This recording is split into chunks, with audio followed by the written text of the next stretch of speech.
A,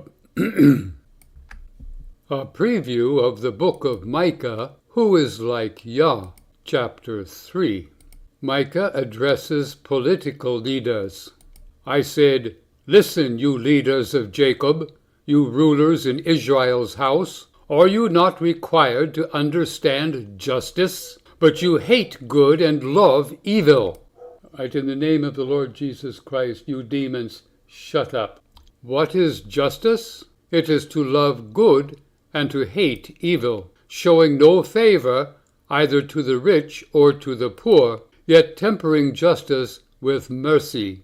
What are the political abuses described in Micah chapter 3? These include to hate the good and to love the evil, to exploit, that is, devour people's wealth, to pervert actions, to revolt against biblical teaching, to hate justice and misuse the law, to commit murder and other crimes, and judges who take bribes. Micah addresses political leaders. You skin my people and debone their flesh. You then eat their flesh, flaying their skin and breaking their bones. You chop them up like meat in a pot, as flesh in a cauldron. Now, is Micah employing a metaphor, or is he describing cannibalism that may break out during a siege? So, how can we eat others' wealth? Obviously, through direct and hidden taxes, fees and charges, borrowing fiat money and then indebting the people to pay it back, taking bribes, kickbacks, favors, and donations, lending at excessive usury rates, exploitive housing, health, and heat costs, insider trading and selling short, and market manipulation, such as the selling of gold certificates not backed by gold. So, to political leaders, Micah says, when those rulers cry out to Yahweh, he will not listen. He will not answer them. At that time he will hide his face from them because they have chosen evil. That time is the coming invasion and exile, and the evil includes desire for power, privilege, money, revenge, respect, and repression. Under what conditions will God not answer prayers? First, for leaders who exploit their people.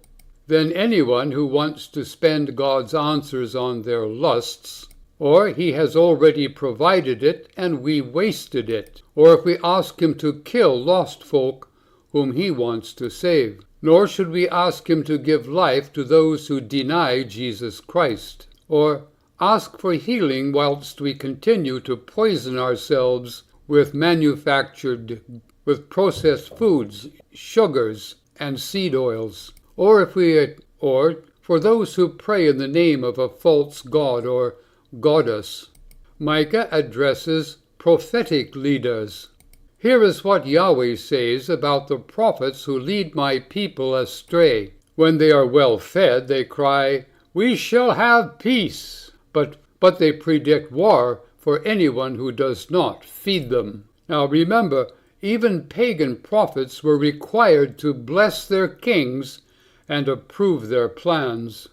What are the prophetic abuses described in Micah 3? First, misleading the people with religious talk, announcing peace for a price, announcing war if not paid, foretelling the future for a salary, leveraging theological beliefs, whilst denying God's imminent judgment. Now, again, to those prophetic leaders, he says, "Therefore, night is coming to you. You will see no visions, and darkness to you. You will receive no secrets. The sun will set for the prophets. Daytime will be dark as night over them. What is vision but to foresee coming events? Secrets, when God reveals hidden events." So, regarding prophetic leaders, he says, "The seers will be disgraced, and the diviners put to shame. They will cover their mouth because they have no answer from God." A prophet is one who hears and repeats messages from God. A seer describes visions given by a god, whilst a diviner interprets omens and signs. Now, regarding pagan divination, these included subjective guesses while peering into a cup of wine or viewing animal viscera, guts, consulting witches who call on spirits or ghosts of the dead, receiving thoughts whilst worshipping gods or making blood sacrifice. To receive thoughts while worshipping gods or making blood sacrifices, or drug-induced hallucinations, whereas a true prophet of God, Micah describes himself as a true prophet of God. However, myself, I am empowered with Yahweh's Spirit, with judgment and with strength. So I declare to Jacob his transgression and to Israel his sin. Now, Micah may not have been a member of the Prophets' Guild, but his words will be proven true through fulfilled predictions.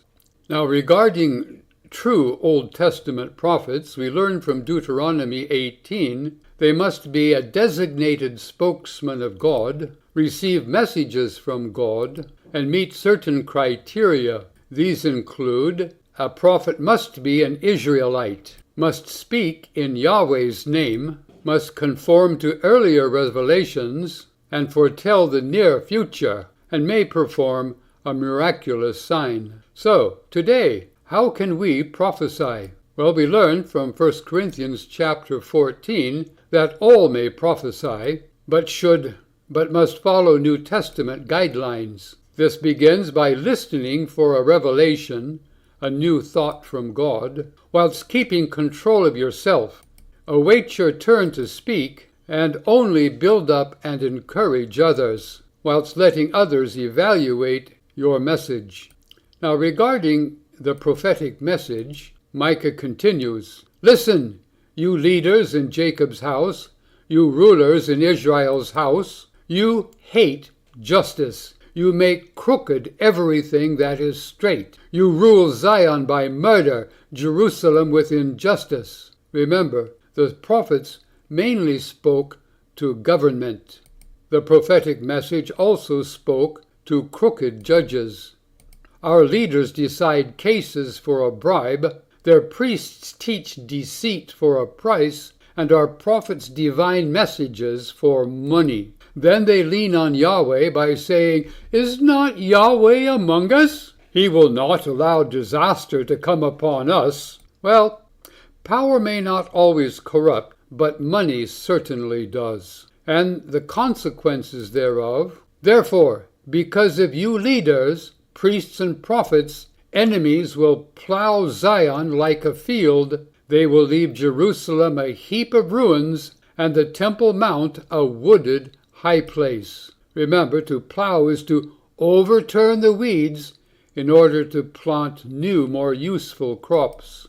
And the term high places recalls pagan worship sites, which Jerusalem has become. Now, through its history, Jerusalem was captured at least 22 times, including these. In 586 BC, the Babylonians under Nebuchadnezzar II, 198 BC, the Seleucid Greeks under Antiochus III, in 63 BC by the Romans under General Pompey, in 70 AD again under the Romans by General Titus, in 1917 by the British under General Edmund Allenby, and in 1967 by Zionists under Minister of Defense Moshe Dayan, and who knows, perhaps later than this year by Iranians under President Pezeshkian. Pray for him.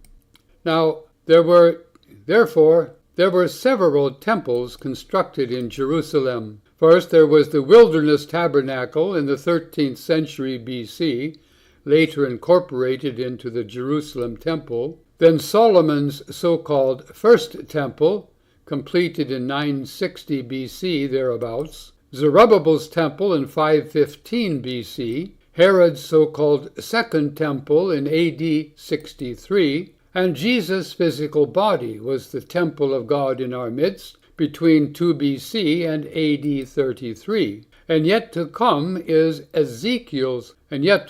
will be Ezekiel's millennial temple, perhaps by the year 2030, but eventually God himself dwelling in a new Jerusalem 1,000 years afterwards. Should we have paid clergy? Here are some arguments in favor of paying our clergymen. First, this allows them to serve us full-time and provides reward for work well done. In this way, we can maintain performance standards, and of course, paid clergy can be hired and fired. This motivates the gifted to go into full-time ministry.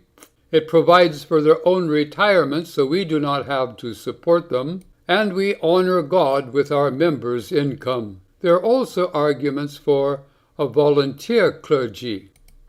In this case, we would appoint the most gifted to the office and the highly motivated. Several workers can share the authority and opportunity to serve. Whilst they learn complete dependence on God, this also keeps new churches more affordable, allowing us to devote more money to evangelism and mission, whilst eliminating entirely the privileges of a clergy class. Now, the paying of the clergy has developed over several centuries. In the first 4 centuries in the early church, fixed salaries for clergy did not exist. Rather, the clergy sustained themselves and often supported other poor believers, whilst itinerant preachers depended on voluntary gifts. Thus, clergy were recognized by their gifts, maturity, and generosity. In the medieval church, 5th through 15th centuries, the emperor decreed their duties and incomes. The state would often make land grants with tithes. Thus bishops received land as well as privileges, and the church and state became mutually supportive, whilst clergy appointments were subject to approval by both church and state. Post-Reformation, 16th century and onwards, Protestants rejected church hierarchies, coining the phrase, the priesthood of all believers. Thus the clergy were funded by gifts and offerings, coining the concept of a living wage. This might be in the form of temporary use of gentry-owned land. However, clergy were required to adopt a particular theological system. In the modern period, from the 18th century to the present, most churches have formal systems for paying clergy, with standard salaries paid by denominational funds, the amounts varying by religion and tradition, with other benefits such as housing and health care, health insurance. Most evangelical clergy are paid by their congregation. More recently, from the mid-20th century to the present, we have the phenomenon of rapid multiplication of new churches and practices, driven by volunteer evangelists and shepherds or pastors, whereby believers give money to meet other urgent needs. Such movements are often led by visionary clergy, supported by sponsors who subsidize trainers and coaches, but not local churches. The more very reproductive leaders may be supported by upstream contributions from new churches.